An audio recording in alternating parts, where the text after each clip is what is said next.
today and discuss what it takes to become an emerging designer into a global brand. Never more a relevant time to discuss that than during our Lakme Fashion. His little introduction to many of you here, Sabyasachi, welcome. One of India's great designers, please give him a round of applause. He first debuted at Lakme Fashion Week back in 2002 and has been producing some beautiful collections ever since. I've asked everyone today what their personal fashion highlights are in their life, and Sabyasachi tells me that it's definitely. Next to Sabyasachi, again a lady who is well known here in India, Senior Vice President of IMG Fashion, who is the absolute daughter. It was no surprise to me when I asked Fern what was her most proudest fashion moment, and of course it was the creation and establishment of the powerhouse that today is New York Fashion Week. What a great achievement that was, Fern. Congratulations. We're very pleased to join us here in India and at Lakme Fashion Week with the senior. He's the global sourcing consultant for Browns, one of the premier boutiques who have been legendary, I guess, in showcasing and launching many of the career of some of the world's most famous designers, and many of those people, Albert's going to really be able to get your creativity and your manufacturing and your production going. Perhaps make those first. The audience before that, since this is such a terrific packed house, how many of you are designers? That's a lot. How many of you are students studying design? That's even better. Whoa. And retailers? And media? Very nice. Terrific audience. Well, if the question is what does it take to succeed, and what are some of the things that I advise young designers about, the first thing it takes is a little bit of madness. You have to be a little crazy. You have to be completely passionate and dedicated, and you have to never, ever give up and just keep plodding along. And you have to have a mirror in your house, and you have to look in it and be true to it, and be true to yourself. Find your soul, your voice, and stick to that no matter what anybody tells you.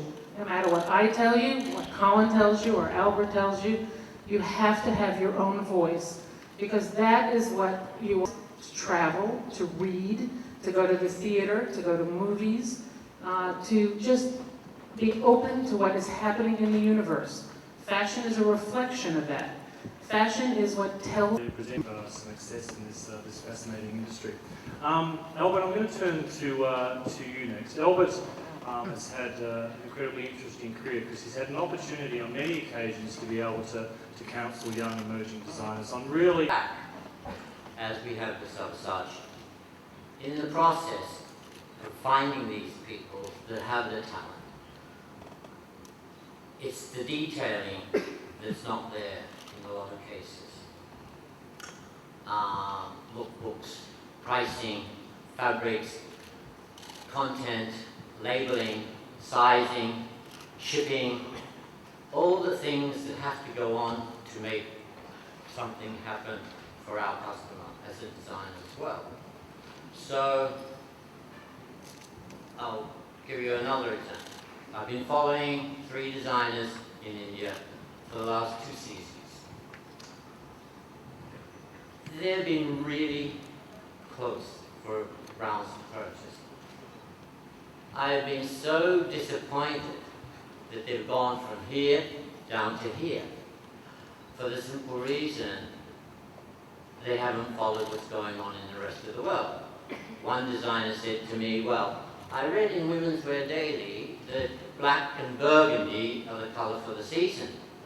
To what firm and got your name for God's sake.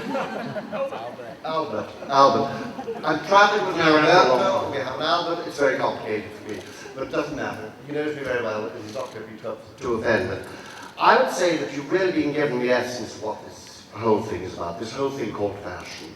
I'm always being asked to define fashion because I've been in this business for 30 years, and over those years, obviously, you delve into various different parts. And one of the things that I consider myself to be is a fashion historian, and an educator. So I'm frequently being asked, what is fashion? It seems to me that after many years of thinking about it, fashion is really something that nobody actually requires. People have to be persuaded to buy because it works on the assumption that people will do something which is actually against human nature in many ways, that is, throw away something before it's worn out. Now, we're talking, of course, about the most privileged people in the world. There are only certain people who can do this. Sadly, the vast majority of people can't even begin to think about fashion. They're lucky if they have one pair of shoes, one t-shirt, and one pair of jeans or something.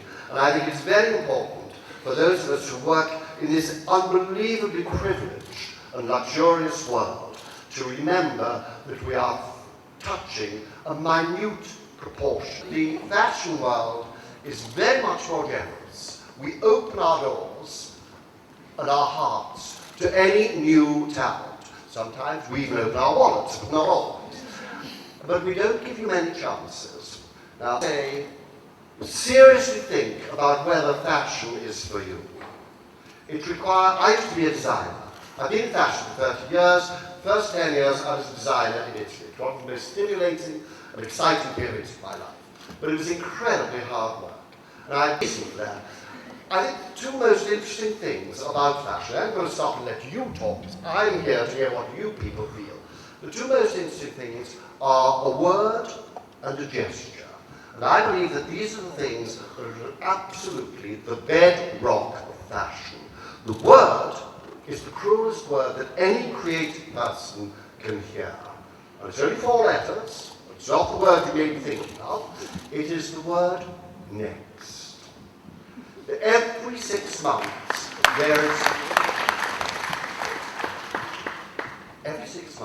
there's a terrible crucifixion, a Calvary called a collection.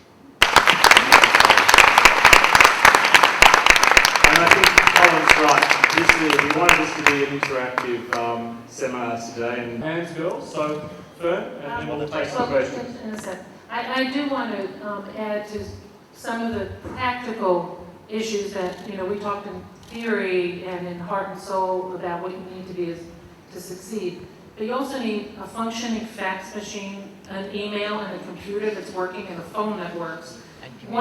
Communication is the most important thing in the universe today. It's all about communicating. And I can talking outside, and he was telling me how he took a season off because he needed to reevaluate his business. And and many of you who want to be designers, I urge you, be businessmen, be marketers, be merchandisers, be production people. It's all in the fashion business. You all don't have to design. You need all of those things in order for a business to succeed. And I'd just like to add to that, someone like Sabyasachi, the Browns, if he drops a season, we've already... And you're in trouble, and so are they, that's the point. Because, of course, people in fashion, including buyers, have short memories. They always want, it's the next week, they want something new. And next year, Browns will find something else to put there. So it really is, it's a strange world, the fashion world, because it is a practical world more and more. You've got to be, as Fern says, it's the practicalities of business. It's huge business. It employs enormous numbers of people. And we all have to take responsibility for that. When you can't play in the fashion business. It isn't about playing and having fun. Some more questions while we have this. It's down the front here. Need to look out into the West. Are also actually doing 4 collections a year instead of 2, because you do a spring-summer collection for India, you do a spring-summer collection for the West, because this is such a huge market, and it's a very, the money in this market lies in traditional garment, which you can't really sell outside India. So I think when you want to start a global label, you have to be very clear. Like, for me, the reason I had to take a season off, was I had to build 2 separate factories side by side, because when I went to New York, my agent told me that, next time if your orders double up, you have to take those orders because you're a new designer, you can't refuse business. So I had to and I didn't want to let go of my Indian business, which accounts for about 75% of my turnover. So I think when you start going global, you have to be prepared that to do 4 collections a year, and you have to be prepared that there is a very strong market in India, and it's foolish to ignore it. And also there is going to be a very strong market internationally. In fact, I have done a strategy that when I do fashion weeks henceforth, for India I'm going to do Indian collections, because there's a whole lot of buyers who are constantly complaining that the clothes never reach the store and I'm not doing anything to please the Indian market, which I think is such a shame. So I think we need to be very clear in our head, because like Sir rightly put in, I always face this split personality disorder all the time. Because at Browns, I'm selling to somebody who probably lives in Notting Hill, and here in India, I'm selling to a Marwari who lives in Howrah and Calcutta, and they're 2 different clients with totally 2 different tastes. Can I just say something, add something to this? I think that, I hope we're not sounding too depressing, or the reader of the magazine, so that that reader goes and buys the garment. Because after all, market, but suddenly everybody's focus shifts from the beautiful clothes they're capable of doing to attempting to do something they feel the West will buy. So I think it's really important to brief designers when they apply for fashion weeks, when they choose to show at fashion week. Who is your consumer? What are they looking for? What are your buyers looking for? And right now, I think a lot of times we're seeing mistakes on the runway because they don't know who the buyer is. No, I think the main problem lies with the designer, because he doesn't even know why he's doing a fashion week. I think if I was to spend time and money and energy doing a fashion week, for me it has to add to my business somewhere. It could be publicity, it could be buyers, it could be growth in business, it could be anything, but it has to be a growth. So I think the problem with most Indian designers are, we want to do it all, but a lot of Indian designers kind of show a lot of Western silhouettes on the runway, but they don't have the infrastructure to produce it, and when they go back home after fashion week is over, they're still selling saris and lehenga jewelries. So I think it's very, very important to be clear in your head that this is the infrastructure that I have, and this is the market that I'm trying to address. Like I said, when I do fashion weeks in India, I need to, because now I'm going to take my Western line outside India and sell it there. And when I do fashion week in India for my next season, I've decided that I'm definitely going to show an Indian line, because for me, doing a fashion week in India, my business has to grow, and for me there is so much potential in the Indian subcontinent. I think we need to address that also. I think the perennial problem that lies with us is we don't know what we are doing.